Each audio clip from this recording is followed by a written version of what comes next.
Et c'est la suite des grands débats dans quelques instants. Elisabeth Lévy et Lydia Guérouz, vos appels 0826 300 300. En attendant, c'est Éric Revel qui est avec nous. Bonjour Éric. Bonjour Éric. Bonjour Cécile, bonjour Patrick. Bon, alors vous voulez revenir sur les déclarations notamment de Jean-Luc Mélenchon, de la NUP, l'Union de la gauche, qui lâche ses propos sans retenue. On vient de l'entendre avec Manuel Bompard. Bien sûr, ça a fait beaucoup de bruit, cette petite déclaration. Si bonhomme, tu vas le nommer Premier ministre. Bah oui, alors moi je vais vous donner mon avis, il vaut ce qu'il vaut, mais je trouve déjà ça pour le moins irrespectueux. Alors en République, on n'est pas obligé évidemment d'avoir de la sympathie pour l'homme, mais on respecte la fonction. Quand on est député, ministre ou encore plus chef de l'État, on dit Monsieur le Président ou le Président de la République, que l'on apprécie d'ailleurs ou pas sa politique, c'est pas le sujet. D'ailleurs, si Jean-Luc Mélenchon était, comme il le dit, élu Premier ministre, est-ce que vous croyez, Patrick, qu'il apprécierait qu'on l'interpelle par un bonhomme ou par un Jean-Luc? Non, il serait évidemment le premier à demander qu'on lui donne du Monsieur le Premier ministre. Donc, appeler le Président de la République bonhomme, c'est quand même fouler un peu aux pieds les us et coutumes de la République française. Alors certains, je le sais, prendront les propos de son porte-parole sur Sud Radio hier matin, Manuel Bompard, pour des propos d'estrade ou des propos de potache. Moi je dis que vu l'état de notre société, sans beaucoup d'autorité de quelque endroit où l'on se tourne, vu que la République est quand même un peu abandonnée à elle-même en ce moment, ce type de propos est plutôt dangereux. Il sape un peu plus les fonctions républicaines et les autorités afférentes. Et puis quand même, lorsque Monsieur Mélenchon, il y a quelques mois, devant la porte du siège de son parti, hurlait « La République, c'est moi !» Parce qu'il est député. Il en appelait à quoi? Il en appelait au respect de sa fonction de parlementaire, justement. Ouais. Donc, quelle incohérence d'appeler le président de la République bonhomme. Oui, et puis l'autre déclaration du week-end aussi, le tweet de Jean-Luc Mélenchon, c'est un tweet, dans lequel il écrit « La police tue » après cette histoire dramatique dans le 18e arrondissement de Paris.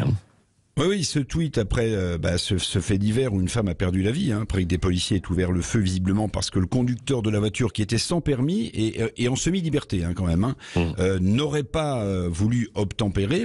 Évidemment, il faut attendre l'enquête pour dégager les responsabilités.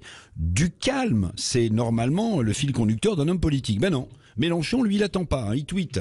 Il y a des élections législatives dans une semaine. Il faut aller vite. Le rebelle de la France insoumise prend immédiatement le parti de sa clientèle électorale. Il a donc écrit dans ce tweet « La police tue ». Reprenons d'ailleurs, si vous en souvenez, c'est pour ça que c'est électoraliste, mot pour mot aussi, les propos de l'homme d'extrême gauche, Monsieur Poutou, qui lui aussi avait fait scandale en assénant, vous en souvenez, la même sentence anti-républicaine. Oui, c'est ça. Alors le syndicat de police Alliance porte plainte contre Jean-Luc Mélenchon. Le leader de la gauche unie est-il à la limite des règles républicaines ? En tout cas, on peut poser cette question. Monsieur Mélenchon se rend-il compte dans quelle impasse républicaine il se trouve? Je vais vous expliquer pourquoi. Parce que imaginez que le Premier ministre s'appelle Mélenchon et qu'on le retrouve à Matignon. Qui assurerait la protection rapprochée de Jean-Luc Mélenchon, Premier ministre? Qui? Ça s'appelle le SDLP. Le service de la protection des hautes personnalités. Et sous quelle autorité est ce service de protection du Premier ministre? Sous l'autorité de la police nationale. Donc, Mélenchon serait protégé par une police dont il stigmatise l'action.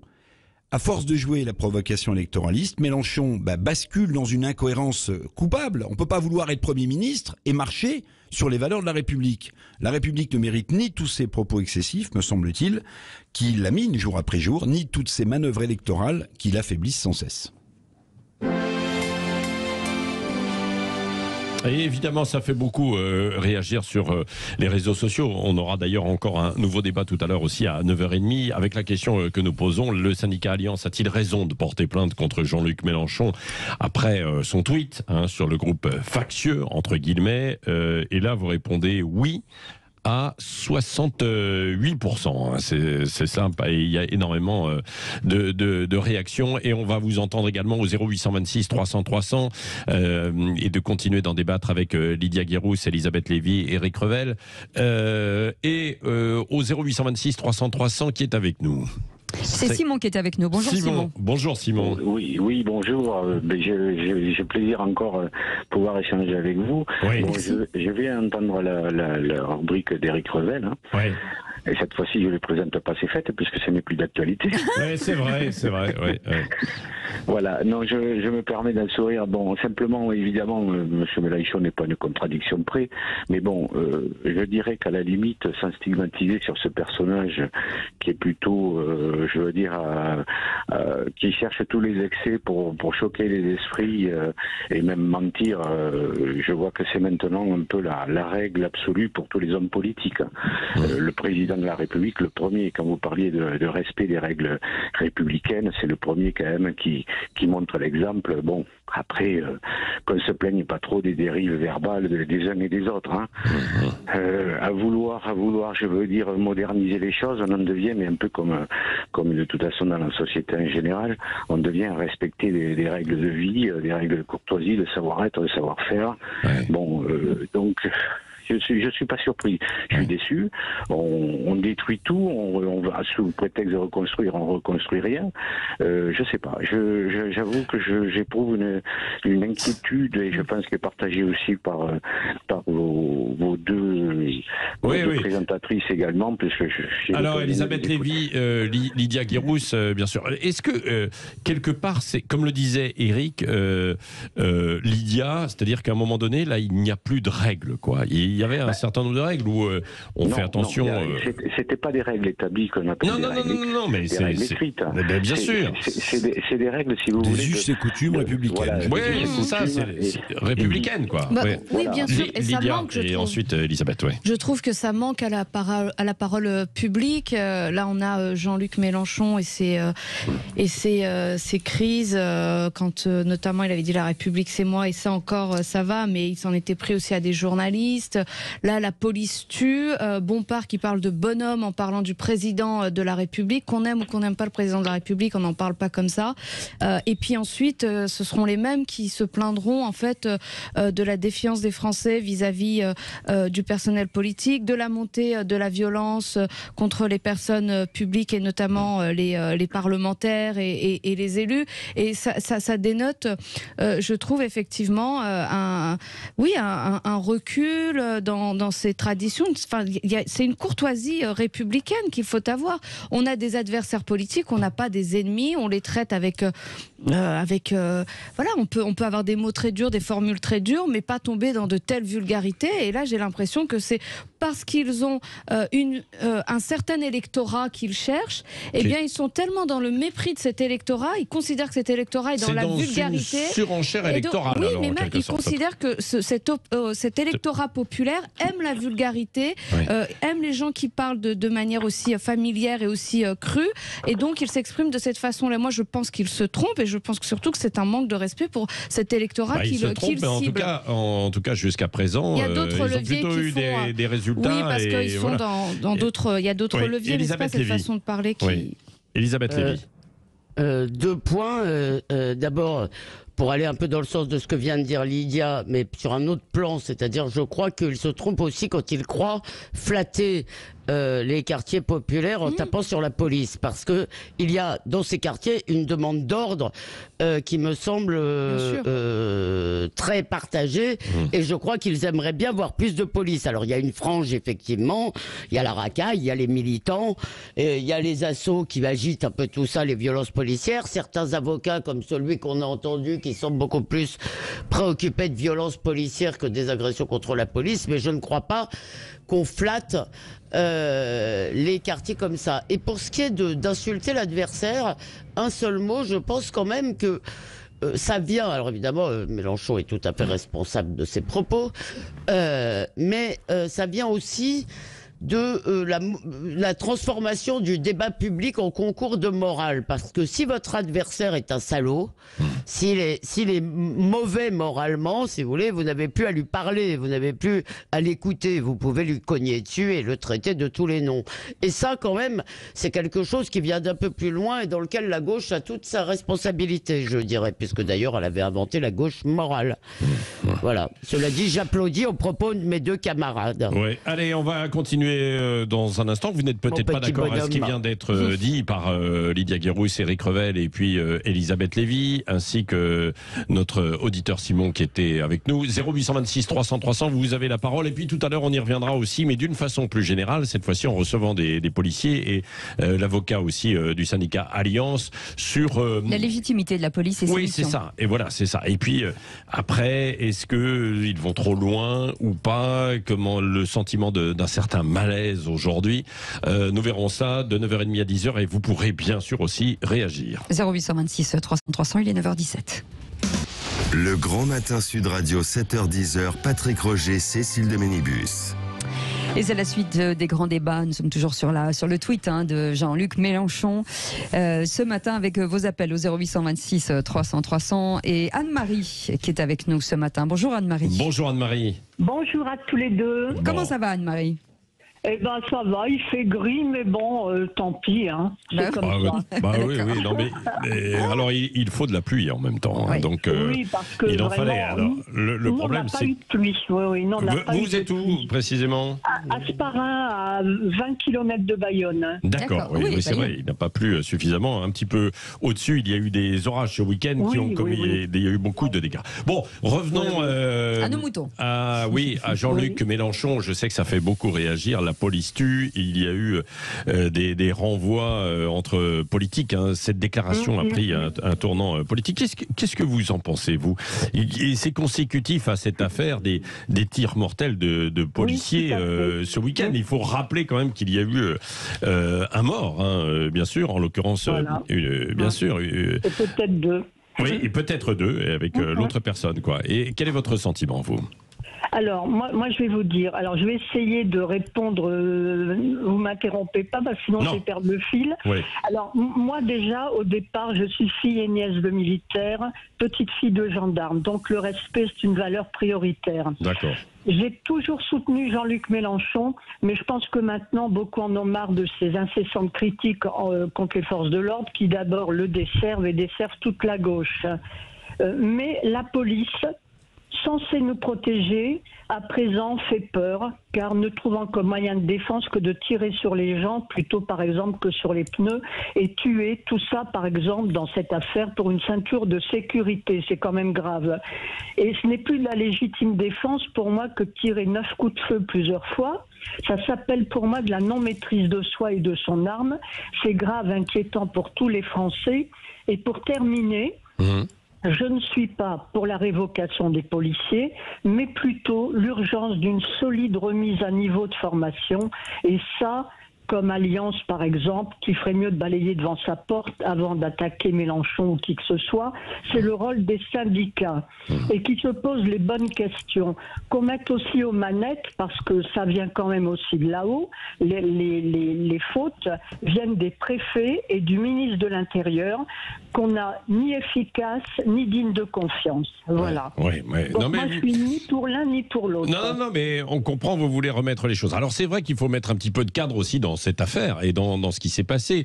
Le conducteur, en l'occurrence, c'était ce que disait Éric Revel tout à l'heure. C'est-à-dire c'est quelqu'un poursuivi pour de nombreuses infractions en semi-liberté, qui refuse aussi de s'arrêter, qui continue. De toute manière, visiblement, ça a été filmé et on saura un petit peu sur les circonstances. De là, effectivement, à ce qu'il y ait 9 balles qui soient tirées, comme vous le dites, quoi. C'est pour ça qu'on avait d'ailleurs un avocat qui nous rappelait tout à l'heure le refus d'obtempérer et puis à quel moment on pouvait utiliser son arme. C'est plus dans une situation de légitime défense. Alors cela dit, sans prendre la défense des uns et des autres, il y a eu par exemple ce week-end dans la Vienne, dans le centre-ville de Vienne en Isère, un mineur de 14 ans qui n'avait pas le permis évidemment, qui était au volant d'une voiture et qui a traîné sur plusieurs mètres un policier, un agent, qui est venu le contrôler. Il y a eu sur l'autoroute la Francilienne à Paris, autour de Paris, un mariage en Seine-et-Marne qui a dégénéré et donc il y a un homme sans permis, alcoolisé et là aussi qui a foncé vers des policiers et qui a failli les percuter. Donc vous avez une femme qui a été tuée à Paris par un véhicule fou qui n'a pas voulu s'arrêter à un contrôle de police. Et d'ailleurs la police ne l'a pas arrêté, ni en tirant dans les pneus ni en faisant. Et cette femme l'a payé de sa vie aussi. Hein Donc, non, mais c'est là où je vous dis, les ministres et préfets, c'est d'abord à eux de faire des lois, d'être fermes, etc. Quoi, parce que moi, on en revient aussi à la prison, qui n'est pas. Enfin, c'est tout un. On pourrait en parler longtemps. C'est vrai qu'on entend la loi dit que quand un policier veut vous arrêter, hein, c'est la loi, ça. Normalement. Quand un policier veut vous contrôler, vous arrêtez, et si vous voulez, dans la plupart des cas, presque tous, si vous voulez, si ces gens avaient simplement obéi au contrôle, peut-être seraient-ils en prison, mais voilà, je veux dire, il y a un moment, si vous voulez, les policiers sont agressés tous les jours, et c'est pas un qui est agressé, c'est des centaines de policiers ou de gendarmes sont agressés. Bon, coucou Elisabeth. Il y a une question qui interpelle. Madame. C'est vrai. Alors, pour revenir d'ailleurs d'un mot aussi, on va pas rentrer dans des considérations trop techniques, mais c'est vrai que on dit qu'on pourrait tirer sur les pneus. Je crois que les pneus, les balles ne sont pas efficaces pour bloquer les voitures. Non, c'est ce qui visiblement, c'est ce qui s'est dit. Faut être maître de oui, choix, bien sûr. C'est pas évident, mais on leur apprend. D'ailleurs, ils le disent, les anciens, les jeunes maintenant policiers, etc., même dans la gendarmerie, on leur fait plus la même formation qu'avant, ils n'ont plus la maîtrise comme les anciens, quoi. Voilà. Bon, en tout cas, moi je vous propose de continuer tout à l'heure ce débat, parce que dans quelques minutes, on recevra Laurent Benarous, qui est avocat au barreau de Paris et qui est le conseil justement du syndicat Alliance Police Nationale, vous avez vu, qui porte plainte. Bien sûr, on en parlera avec lui et avec David Lebars aussi, aux fonctionnaires de police et secrétaire national du syndicat des commissaires de la police nationale, parce que c'est vrai qu'il y a quand même débat, il y a sujet autour de ça. Juste avant aussi, pour terminer avec nos grands débats du matin, parmi les questions du jour, il y a quand même cette campagne des législatives. Nous ne sommes qu'à 5 jours de cette élection. Et je ne sais pas si vous l'avez remarqué dans votre entourage, mais ce week-end, beaucoup se disaient, alors mais c'est vrai, on vote, alors c'est quand il y a des législatives, elles passent... Non mais il y a une indifférence complète, Lydia Guérouz. Les gens sont totalement indifférents, saturent même en fait. Moi j'étais ce week-end du côté de Lyon et ça n'intéressait absolument personne. Et c'est très frappant. Et pourtant, des gens qui s'intéressent à la politique, mais il y a une forme d'indifférence. Il faut dire qu'on n'en parle pas beaucoup dans les médias. Il y a quand même encore la guerre en Ukraine qui occupe beaucoup d'espace. Mais ça ne passionne pas. Il n'y a pas de grand débat sur les enjeux à venir, sur les réformes à venir. Et je crains une abstention qui va être quand même assez importante. On verra dimanche. Oui, en tout cas, Cécile. Juste un petit mot, puisqu'on l'a demandé aux auditeurs si vous avez effectué votre choix pour les législatives. Certains disent j'hésite à 6%, j'ai choisi 72% quand même. Un choix de dernière minute 5% et l'abstention 17%. Bah oui, et l'abstention qui sera sans doute un enjeu important, parce que là on a beaucoup parlé ce week-end des législatives sur les circonscriptions de l'étranger qui ont eu lieu. Manuel Valls qui a été battu, c'était l'objet de votre chronique, de votre édito tout à l'heure, Lydia Guérouz. Il faut rappeler que un électeur sur 4 seulement a voté. Un électeur sur 4. Donc l'élection n'a quasiment plus, malheureusement, de signification dans ces conditions. Il resteront des députés, des élus qui seront légitimes, mais quand même, quand un député est envoyé à l'Assemblée nationale avec à peine 5000 voix parfois... Bon, son poids est quand même tout relatif et ça démontre bien qu'il y a une déconnexion, un désintérêt pour la chose publique qui est quand même assez inquiétant pour les années à venir. Et peut-être que cela nourrit une montée de la violence aussi dans la société. D'un mot, Elisabeth Lévy, Éric Revel. Il y a aussi ce qui est devenu le Parlement avec la coïncidence des calendriers électoraux et surtout, je crois, la suppression du cumul des mandats qui a été vraiment d'une grande sottise. C'est-à-dire qu'on avait des élus à l'Assemblée qui connaissaient, qui étaient, je veux dire, de quelque part, qui connaissaient le pays. Et là, maintenant, on a des gens un peu hors sol, ce qui est parfaitement absurde. Vraiment, on a l'impression, si vous voulez, qu'on a eu des technos qui ont pensé des réformes pour faire jeune, Non pour mais faire attendez, moderne. alors ça c'était plutôt pour répondre à une demande populaire. On disait qui disait renouvellement, renouvellement, de parité, interdiction de cumul. Parce que vous balancez c'était aux gens démagogie. toute la journée. Bien sûr. Si vous dites aux gens toute la journée, attention, les politiques c'est très mal, Ouais, ils ouais, sont bien sûr. corrompus, Non, mais machin. Je veux dire, mais tout le monde le reconnaît aujourd'hui Ouais. que la suppression du cumul a été vraiment d'une idiotie. Ou Pardon. beaucoup, Non, en mais tout je cas. pense qu'on peut choisir des candidats sans cumul, mais des candidats qui sont ancrés, qui ont fait leur Pourquoi chemin sans dans cumul les partis. Mais vous pouvez avoir été conseiller régional et ensuite devenir C'est député vrai. sans maintenir votre poste de maire ou de Pourquoi conseiller régional. supprimer ou le député et vous maire serez- Bon, alors, attendez, non, mais attendez, et vous on va serez pas quand même refaire ancré maintenant un débat dans sur le le cumul. terrain. Moi, je crois Bon. pas que ce soit une Bon, erreur. on le refera. Promis, Ouais, on refera ce débat. Allez, merci Lydia Guérousse, Elisabeth Lévy, Eric Revel et vous, 0826 Qui 300 n'a pas pu 300. parler, c'est pas grave. Non, vous avez vu, c'est fan. vous avez vu, c'est bien, C'est pas Eric. grave. J'y vais, à C'est bien, demain. vous avez laissé Quelle la parole. élégance. J'ai l'habitude, Eric j'ai Revel. l'habitude. Oui, oui. Quelle élégance, bravo. Bon.